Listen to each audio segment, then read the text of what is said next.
Okay, let's dive right into this explainer and uncover the totally counterintuitive physics behind creating zero-gravity environments right here on Earth. I mean, have you ever looked at astronauts floating effortlessly around the International Space Station and wondered, how do we actually test their equipment or train them down here? Well, today, we're going to break down the exact science and engineering of how we simulate that seemingly magical state of weightlessness. We're kicking things off by challenging a really huge misconception. Why do astronauts on the space station actually float? If you ask most people, they'll probably tell you, well, it's because there's simply no gravity in space. They figure once you get far enough away from Earth, the gravitational pull just vanishes. But actually, that couldn't be further from the truth. So, here is our roadmap for today's tutorial. We'll start with the myth of zero gravity, move into the physics of freefall, walk through a tutorial on parabolic flight maneuvers, check out ground-based drop towers, and finally, look at why microgravity research actually matters. Okay, Section 1. The myth of zero gravity. The absolute reality here is that gravity is everywhere in space. Distance isn't what makes astronauts float. Think about it. Earth's gravity keeps the moon in orbit. The sun's gravity keeps the Earth in orbit. It's this fundamental force extending across the entire universe. To put it in perspective, at roughly 200 to 250 miles up, which is right where the ISS orbits, you still experience about 90% of Earth's normal gravity. Meaning, if you weighed 100 pounds on Earth and, say, climbed a magic ladder 250 miles straight up, you'd still weigh about 90 pounds up there. You are absolutely not beyond the reach of Earth's pull. Moving on to Section 2, the physics of freefall. So, you're probably wondering, why do astronauts experience weightlessness despite that 90% gravitational pull? Think of Newton's cannonball. If you shoot a cannonball, it falls to the ground, right? Shoot it faster, it goes further before hitting the dirt. Well, the ISS is traveling at a blistering 17,500 miles per hour horizontally. So while the station and the astronauts inside it are constantly falling toward Earth due to gravity, they're moving so incredibly fast horizontally that they perpetually miss the ground as the Earth's surface curves away beneath them.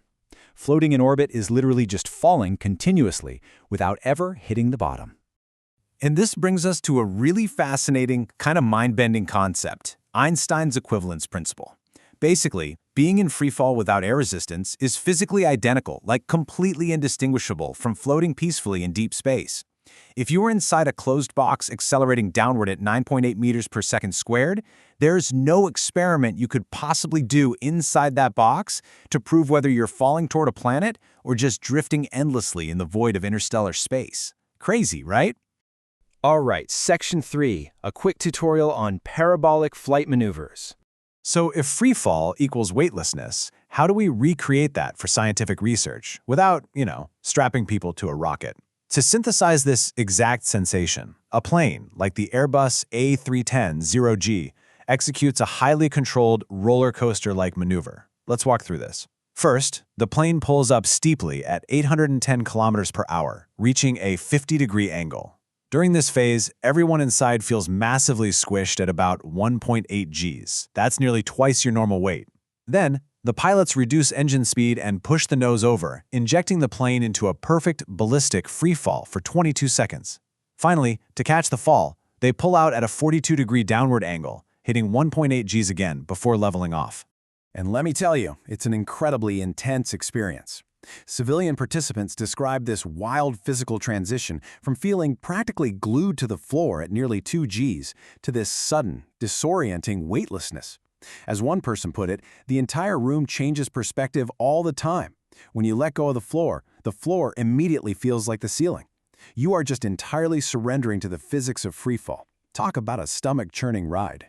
But flying this parabola is no easy task. It actually takes an incredibly synchronized effort from 3 pilots, splitting the controls. One pilot solely controls the pitching. That's the nose up and down angle. A second pilot focuses entirely on the roll movement to keep the wings perfectly horizontal. And a third pilot sits behind them, controlling engine speed to counteract air resistance. Working together, they maintain an acceleration level that guarantees a zero-gravity precision of plus or minus 0.02 G. I mean, that is absolute engineering perfection right there. Moving right along to Section 4, ground-based drop towers. Because planes aren't the only way to do this. Down on the ground, facilities like NASA's Zero Gravity Research Facility use these massive vacuum chambers extending hundreds of feet underground. They pump out the air to an incredibly low pressure. We're talking 0.05 torr, which practically eliminates all aerodynamic drag. And this allows heavily instrumented experimental capsules to go into pure, uninterrupted freefall. Dropping a capsule 132 meters down a vacuum shaft yields exactly 5.18 seconds of pristine microgravity. And because there's almost zero air resistance, the quality of weightlessness is actually even better than on the plane. But it ends abruptly. You get those 5 seconds of serene floating until the capsule violently slams into a 4-meter-deep pit of expanded polystyrene pellets, experiencing a massive, crushing peak deceleration of 65 Gs. Ouch. Finally, Section 5. Why microgravity research matters. Okay, so why do we go to all this extreme trouble? Flying planes and wild parabolas and dropping expensive capsules down massive vacuum shafts just to simulate a few seconds of freefall? It's because gravity masks fundamental physics and biology. Take plants, for example. Biologists like Simon Gilroy use these environments to understand basic survival challenges for life in space. Without gravity pulling water down, water becomes incredibly sticky due to surface tension. If you water a plant in microgravity, the water just clings to the surface of the roots, essentially suffocating and drowning the plant in a low oxygen bubble. We absolutely have to learn how to overcome this if we want to grow food on long space missions. It's also vital for manufacturing, specifically for solving a really frustrating problem, preventing liquid from just floating away. Industrial researchers take to parabolic flights to perfect technologies like EHD, or electrohydrodynamic 3D printing, because in zero gravity, liquid materials want to seep out uncontrollably. EHD uses electrical force to push filament through a tiny 30 micrometer nozzle. The tension prevents the material from seeping out, while the electric force perfectly extracts the filament. This allows for incredibly precise nanoscale manufacturing right there in orbit. It's a real game changer. Furthermore, this research helps medical experts map out human vestibular health. By studying humans on these parabolic flights, scientists can understand exactly how the brain and inner ear adapt to severe gravity transitions. This helps them identify the exact causes of space motion sickness, differentiate between peripheral and central forms of vertigo, and develop better vestibular rehabilitation techniques. It's a beautiful cycle, really. Research meant for astronauts in space directly helps patients suffering from balance disorders right here on the ground.